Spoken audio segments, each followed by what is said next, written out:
Hello, my name is Rose Sumaya, and this is my presentation on student disabilities and learning, which is reviewing the Individuals with Disabilities Education Acts and differentiated instruction and universal design for learning.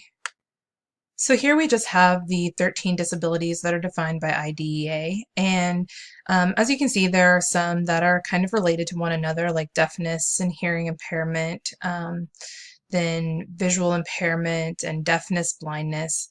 So there's some that are related to one another, but they're all unique in their own way. So the universal design for learning is a type of teaching that basically it just incorporates students of all abilities to be flexible for everyone. And by being flexible and being able to include everyone in the classroom, you're not only helping those with disabilities, but you're helping those that are your average student.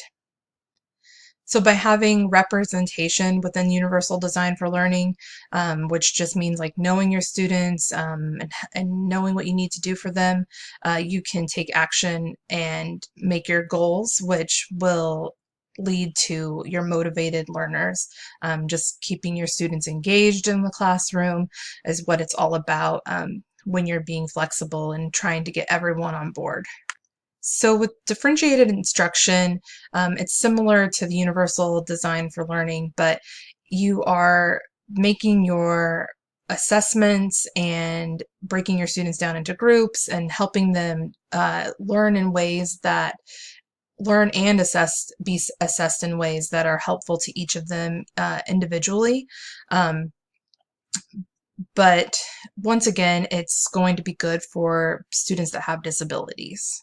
So things to keep in mind about differentiated instruction is just understanding your students' readiness, because you may have students that have a lot of knowledge coming into the classroom and other students that have no knowledge, and it can vary from subject to subject.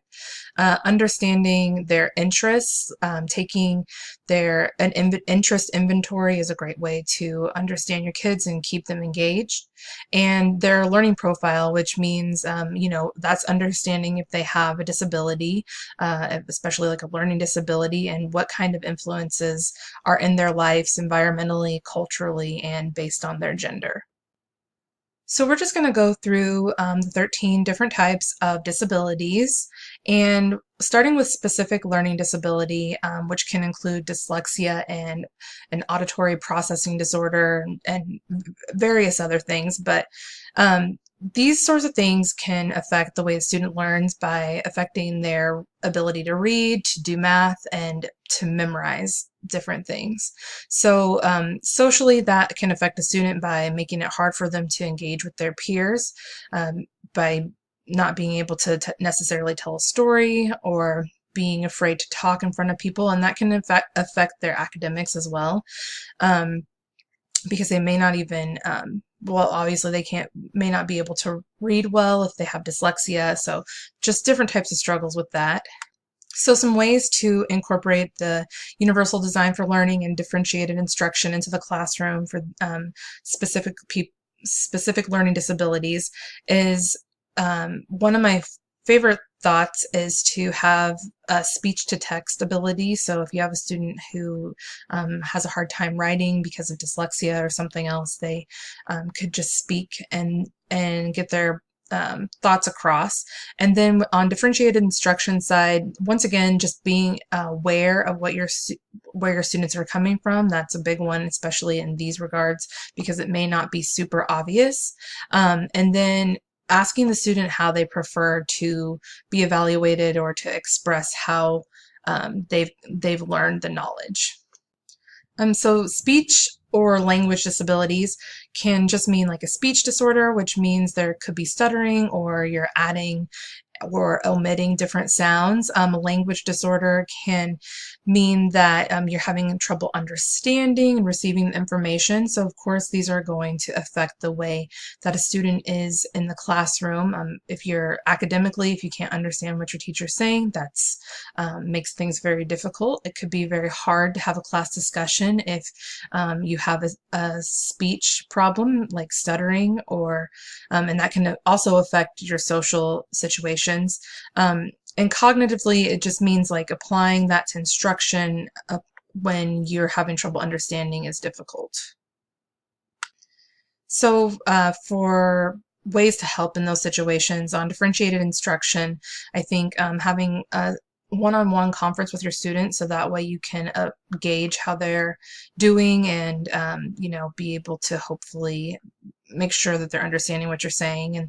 And also for universal design for learning, having your instructions listed out on the board and available to be seen is very helpful, especially if someone's having trouble processing understanding through auditory. With visual impairment, including blindness, I think it's important to know that not all of your students are going to actually be blind.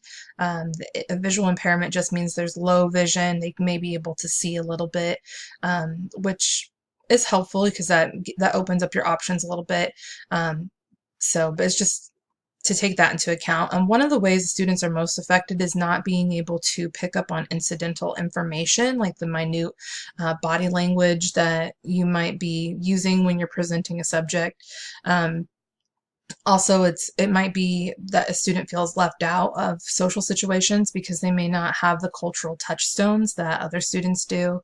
But what's kind of cool about this academically is a lot of the students that have a visual impairment do spend most of their time in the general classroom. So for universal design for learning in these situations, providing audio instruction is a great way to help your visually impaired student, but that can also help students who learn better by hearing.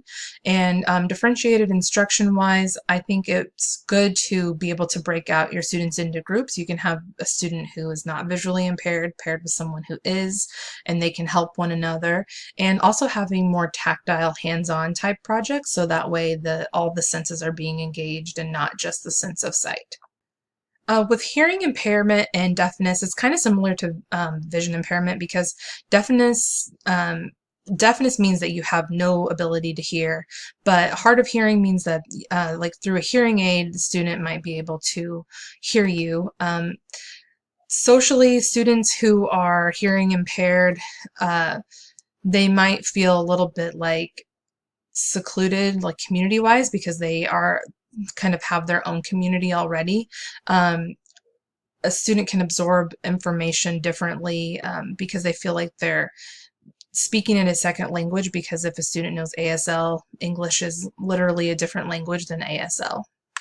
So for universal design for learning on hearing impairment, I think one of my favorite ways to incorporate this into the classroom is having expressive hands and face while talking with your students, because not only is that going to help them stay engaged because they see that you're excited and moving around, but that helps students who are hard of hearing be able to understand what you're saying, because I have a friend who's hard of hearing, and I noticed that he is very, very expressive with his hands and face, and even when he's not saying anything at all. Deaf blindness is going to incorporate a lot of the same things that visual impairment and hearing impairment have, but just once again, it's just very important to be able to find different ways to communicate, because that's where the problems arise, or the difficulty. So in these situations on universal design for learning, just providing like a good, lit classroom, and using touch cues are very important in these situations. And for differentiated instruction, you're going to want to be able to allow your student to do several different ways of demonstrating their understanding that aren't just what your average student would do.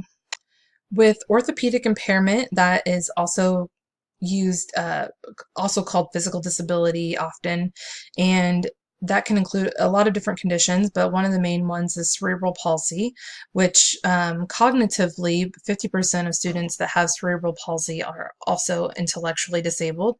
And another social effect that can happen with students that have orthopedic impairment is having less time in their actual classroom because of transportation differences and just the way they have to get around. So, with orthopedic impairment, you'll want to make sure that your classroom is physically accessible to students, and also being able to not only allow your students to be able to sit where they want to sit, but in multiple different types of seating is very important. With intellectual disabilities, basically means that there's a limit to mental ability and function, and being able to take care of themselves or having certain social skills, and that can really slow down learning and development. Um, Basically, these students also can have rich social lives, even if they're socially slower than other students.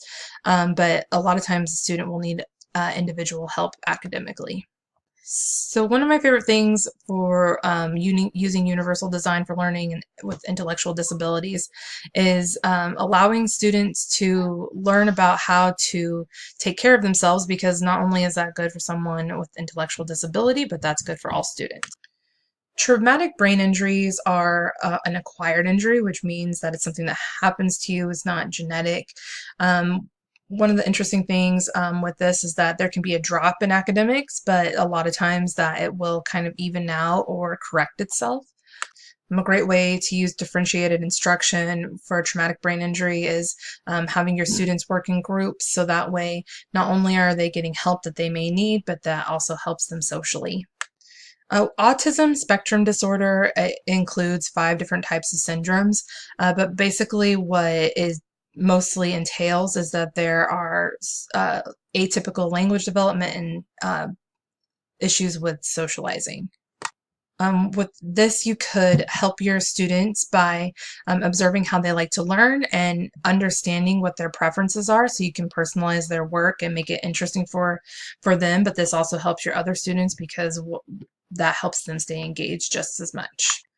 So with students with emotional disturbance, just means that there's an atypical response to everyday situations.